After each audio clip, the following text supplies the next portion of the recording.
Welcome. I'm Kyle Markwalter, and welcome to another Film Bite Suggested Viewings. Today, I tackle romantic comedies.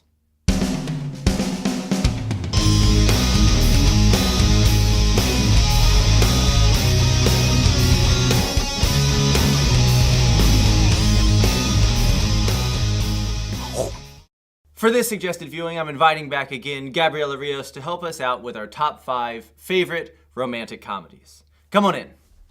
Thanks for having me again. Welcome. So when we decided that we were wanting to talk about romantic comedies this week, we actually struggled quite a lot with trying to figure out what exactly that meant. Romantic comedy is not an easy genre to really pin down. There's a lot of different things that kind of go into it. There's the fact that the genre called romantic comedies is actually fairly new. That phrase has not been around all of film history. The fact that things that sometimes are romantic aren't necessarily comedies, and things that are comedies that have romance in them aren't exactly romantic comedies. And so we've done our best to sort of figure out a nice blend of things that, from our sort of modern genre point of view, we would probably call romantic comedies. Remember, the only rule for suggested viewings is that each of us has to speak to the topic at hand with our 5 films. These films are in no particular order, just our 5 favorites within that category. All right, you want to go ahead and go first? Sure. My first pick is City Lights. It is a silent film starring the most well-known silent film star, Charlie Chaplin. I think that while the romance is definitely a part of the story, there are lots of comedic bits and lots of elements of the story that don't actually belong to the romance that develops in the story itself, which is interesting and which also made it difficult to choose the other movies in my list. But I just really enjoy the film. I think that the ending is just so sweet, and it makes me tear up every single time that I watch that film. I just love it. No, it is, I think, in many ways a perfect film. Chaplin bills at the beginning as a comedy romance, which is something that's also hard to, from our point of view, to think about. Is it romantic comedy? Is it comedy? Is it romance? He calls it a comedy romance, and it is just perfect. It's a sort of back and forth, and how the two different aspects of that comedy romance play off each other until in the end it kind of comes together. And that last scene, no matter how many times I see it, also makes me cry. It's just a perfect example of how beautiful good cinema can be, for sure. The first film that I think I'm going to pick for my favorites is Rob Reiner's The Princess Bride. And I remember it clearly. It was one that my parents showed me pretty early on. And the more that I've watched it, the more I continue to appreciate just the awesome things that it does. It's sort of like tongue-in-cheek approach to romantic comedy while making fun of it, and sort of like fantasy, drama, comedy, romance things, while at the same time adopting those things and being okay kind of being both incredibly at times cheesy romantic, but then making fun of that sort of cheesy romantic. And I think the blend of those two things together is wonderful in the film. It's incredibly directed. It's incredibly well written. The combination of actors in the film is spot on. It is again one of those films that you can't imagine another casting choices to put in for each of those characters. Every person is so well placed. From I think Chris Sarandon plays one of the villains in there, and then you have Andre the Giant and the guy who plays Wesley. I always mess up his name, Elwes. Yeah, he's in a lot of comedies. Yes, so and he's not new to that. Although weirdly in that film, he's not particularly funny. He is not. No, he is in many ways actually the straight man. Yeah. In the film. So, but I think it's a wonderful choice for a romantic comedy. My second film is an Audrey Hepburn film. I think in her career, I think most of the movies that she did would be considered maybe romantic comedies. A lot of them. Yeah, I chose Sabrina. I think that it is a really well thought out film, and it's just so funny and quirky, and it also stars Humphrey Bogart, which is also an incredible actor. And it's kind of interesting because when you think about Audrey Hepburn and Humphrey Bogart, at the time, their age difference was pretty big, significant. But in this film, it just works out so well. The on-screen chemistry for both of these people. And I don't know how much you guys know about Sabrina, but it's basically a love triangle where two brothers one of them accidentally falls in love with this daughter of the chauffeur of this family, and the other one, who doesn't want his brother to like actually end up with this girl, also pretends to be in love with her, and until he actually does fall in love with her, and then it's like an actual love triangle. And it's really funny. There's a lot of really witty banter that goes on between the brothers and Sabrina, who's like kind of oblivious to some of these things. It's funny, it's cute, and I think a lot more complex in terms of the romances that we tend to see on film today. I'll stick with one similar in terms of just the premise of it is just so perfect and just like ripe for doing interesting romantic comedy relationship things. And that will be the Philadelphia Story. It also has one of those sort of like multiple relationship kind of premises. You have Katharine Hepburn, who plays a woman. She's been married to Cary Grant's character. In the beginning of the film, she like kicks him out of the house. And later on in her life, she's going to get married again to kind of a wealthy, well-to-do kind of man in a wealthy family. And Cary Grant, who works for a newspaper or magazine or something, is basically in charge of like going there to the wedding. There's gonna be a lot of socialites and things like that, and like do a story about it. But it's his ex-wife, and so you have Katharine Hepburn, you have Cary Grant, and then you have Jimmy Stewart, who is also there at the event, and sort of the play against this woman who is incredibly strong-willed and articulate, and these men around her, and each of them trying to, or it seems at different times, trying to get sort of an angle on her. And is she going to go through with the wedding? Is she going to get back with her ex-husband? Is Jimmy Stewart's character coming in and going to be a new relationship interest? And it's so fast-paced. It's actually hard to catch all the dialogue because like a lot of Cary Grant, Katharine Hepburn films, it's like boom, boom, boom, boom, and the dialogue is just moving lightning fast. But it makes for just a perfect film to see these really great powerhouse actors and actresses going against each other. And I think actually Katharine Hepburn had been in the play and brought it, and essentially is the one who asked the studio, like, I want to do this film, a film version of this play, and brought it to them. I think it works out perfectly. It's just hysterical all the way through. My third pick is kind of changing the tone of the movies that we picked. It's a lot more contemporary, but the story is actually really old. It's based on a play by William Shakespeare.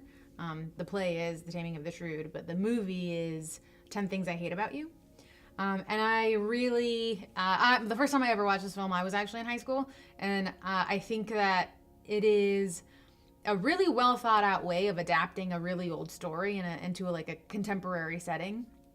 It's basically about a girl who, for lack of a better way of describing her, she's kind of a jerk, and she's really strong-willed, which isn't necessarily a bad thing. The problem is that nobody can get along with her because she is so stubborn and so unwilling to compromise in her thoughts and opinions.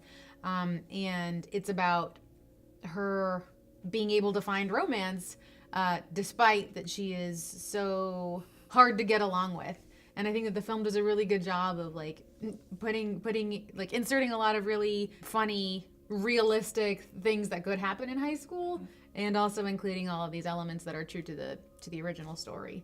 It also stars Heath Ledger, and I really enjoy his acting. And this is one of his earlier films. My third choice, if I could also go back to a silent film, would probably be Our Hospitality, which is a Buster Keaton film. It also happens to be the first Buster Keaton film that I watched, and it just struck a perfect nerve. I think it's again one of those films that the premise is just perfect and just right for incredible romantic comedy. It's about a guy who lives up in the north. His family, he doesn't know this, but his family has been feuding with another family for generations.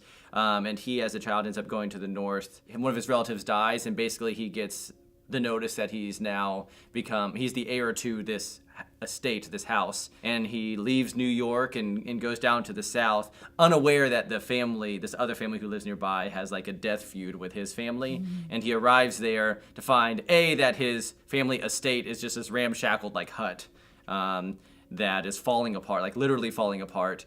And a woman he meets on the train down there turns out to be the daughter of this family his family's feuding with, and they've sworn to kill members of Buster Keaton's family, and so he goes in ignorant of the fact that these people have sworn to kill him. He goes there and finds that his estate is not really an estate, but he's falling in love with this daughter who he then realizes is the member of this family who's going to kill him. And it's about the sort of the back and forth between like his love interest in her, the fact that his family wants to kill him, and it's just perfect for situational comedy all the way through when he gets invited over to their house, but they've also said that as long as he's a guest in their house, the Southern hospitality will rule and they won't kill him. So he has all these ridiculous ways of like staying inside the house and like avoiding being killed all the way through. And it's just the perfect situational comedy, romantic comedy that, of course, in the end, like a lot of Buster Keaton films, like things work out in the end and culminates in this spectacular stunt scene around this river and things like that. And it's just a beautiful, poignant, hysterical, situational romantic comedy that I think highlights a lot of Keaton's strengths as sort of your deadpan comedic actor stuck in a ridiculous situation. My next pick is It Happened One Night. This is one of the first older films that I ever watched when I was taking a film class when I was in high school as well. I wouldn't call myself a romantic comedy kind of person. I don't particularly enjoy the storylines because I think they tend to be really cliche and like boring and predictable. But I remember watching this film and thinking to myself that like a lot of the things that normally happen in romantic comedies happen in this film. Mm-hmm. Like these two people that don't like each other end up loving each other and like staying together. And I still, like, when I think about the film, I don't exactly know what it is that feels fresh or like different about this film, because like on the surface it includes all of these like elements that you would predict, but the way that it's delivered, and I think, I mean, it definitely has to do with the acting, I think, and the development of these like two characters that don't like each other. But there's just something really different and like interesting about this film. Yeah, no, it's like the Philadelphia Story is kind of your classic screwball comedy from like the golden age of Hollywood, where it's like a man and a woman, or men and women, and sort of this like battle of the sexes don't get along, they hate each other, but there's something about their relationship that ends up coming through and working. It's like the Bringing Up Baby, or like the His Girl Friday, like people, man and woman, go at each other for a while. But in the end, we're kind of think a lot of those films, like It Happened One Night, the strength of the acting and the dialogue really sells that even if the story doesn't feel always that fresh, there's something very energetic and like alive about the characters. And I think part of it is the acting. I think that the writing of It Happened One Night also just like has these really great moments that are like so fantastic. Memorable. And like some of those scenes, like when they're in their cabin together and they have to pretend to be like married to each other, and the way they go back and forth about stuff, and those situations are just so perfect and memorable for sure. My fourth one will be a film that I have loved for since I saw it, and I think it also doesn't always fit straight into the romantic comedy, but Some Like It Hot always sticks in the forefront of my mind as a movie whose comedy and romance is like so perfectly blended together. I think it is also in the strength of the acting and the people that they chose to play all the different roles, just like nail it spot on. The writing is so clever and witty. Again, ridiculous situations and a premise that's just ripe for romantic comedy. Two musicians who witness a mob murder on the run, cross-dress into an all-women's band, and they find themselves all sorts of shenanigans around a woman they love or a man who loves them and all this ridiculous stuff. And it just plays out in such a sweet and comedic sort of culminating sequence of the mob shows up and the relationships and all the storylines kind of come back together in a way that's just that just keeps you laughing all the way through every single moment in there, and watching like Marilyn Monroe and like Tony Curtis and Jack Lemmon and the three of them in particular just play off each other is like a sight to behold, and feels really beautiful at the end. It has one of the best all-time romantic comedy conclusions as a final dialogue, as a final line of the film. My last pick is going to shift again a little bit. My last pick is actually a foreign film. It's a French film, Amélie. And I had a hard time picking this film because I don't think it's supposed to be, what we would traditionally think of as like a romantic comedy. It is romantic. There are parts in it that are definitely funny. It's a weird one. But it is ultimately about like, these two characters who don't really fit into their surroundings, like finding each other and falling in love. One of the things that I also find really interesting about this film is that it almost at times feels like a silent film because the main protagonist says very little. Like in the entire movie, she just says very little, and it's mostly like her listening or watching or observing, which is kind of where the comedy comes in, because she'll like watch these like weird little things happen around her, and it's funny, but like she herself isn't necessarily participating in the comedy or like saying anything funny, which is why I had a hard time classifying it. But I thought that it's a really interesting film to watch. It's also really sweet. I will also conclude with a foreign language film, and it is a Spanish film from 1992 called, although I believe it's the French title, Belle Époque, that won a bunch of Goya awards, which is essentially Spain's like Academy Awards that year, and I believe it actually won an Academy Award for Best Foreign Language Film that year too. Set in like 1931, about a soldier in Spain. You know, the Spanish history. They're going into Civil War.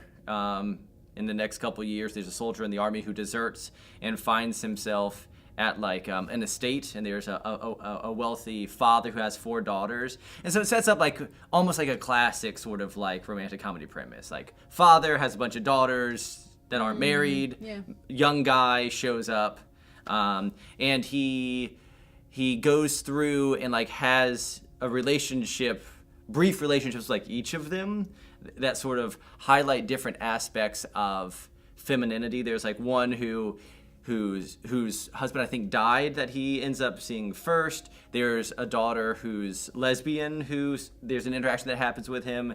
There's a daughter who for a brief moment kind of gets overwhelmed by his charm, and then there's like the youngest daughter who kind of represents like naivety, who like is always kind of jealous that this guy who's shown up is paying more attention to the other sisters than her. There's things about that I also really don't like, but I think there's something so it feels kind of, the way it's directed and shot and the dialogue feels at times so fantastic and ridiculous, the way that's set up, that it feels very much almost like a fairy tale set in sort of like this historical time capsule period.